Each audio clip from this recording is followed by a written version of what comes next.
Ayan, maagang-aga guys. Ang sabi sa akin daw, mapera na daw ako, mayaman na daw ako. Saan ka pa? Mayaman na mayaman talaga. Ayan mo, tabang-tama ka. Kasi mayaman ka. Yun na nga, mapera daw ako, sabi nila. Ayun, saglit lang.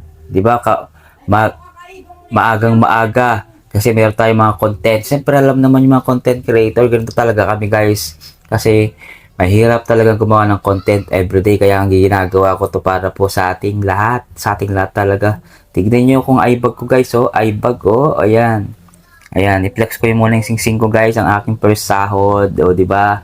Ganun lang yan guys. Kasi, kapag masipag kang gumawa ng content, marami kang makukuhang earning.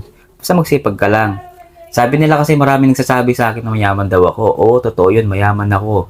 Mayaman ako sa pagmamahal, mayaman ako kung anong meron ako guys. Kasi pinaghirapan ko to at hindi ko hiningi. 'Di ba? Kaya gumawa ako ng mga content para maging ma-inspired kayo at para ma-inspired lalo pa yung mga content creator na na si Edward, ganyan, na-inspire ako sa kanya, ganto, ganyan. Yun ang gusto ko kasi maraming tao na gustong ma-inspired sa mga ginagawa ko. Alam ko yan, nararamdaman ko at alam ko sa mga content creator.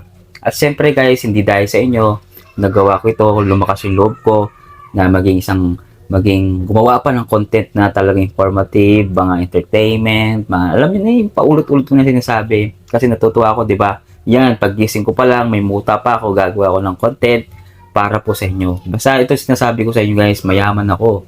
Mayaman ako kung pagbibigyan ako ng maraming pera. O di ba? Kung maraming pera ako, di sana napagawa ko ng bahay namin. O di ba? Walang posible sa mundo. Yan, pati laway ko, nalulunok ko na. Ayan, basta guys, ayun lang po masasabi ko. Basta importante guys, gumawa kayo ng mga content. Ayan, pag umaga talagang gagawin ko to. Hindi naman masamang gumawa ng content guys. Ang importante, wala kang naapakang tao. Ang importante, mabuting ginagawa mo at importante wala kang inaargabriyadong tao. At syempre bilang isang content creator at bilang isang vlogger guys, ano namin to, passion na namin to.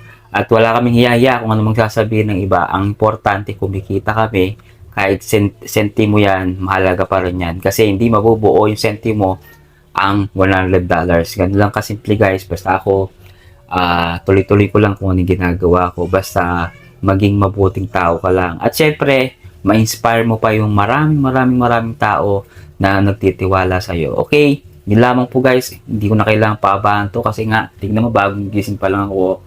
Ayan. Dito po yung kwarto ko. Ayan, sana guys, supportan nyo po yung mga social media platform ko, Edward Lacsina, sa YouTube. Ayan.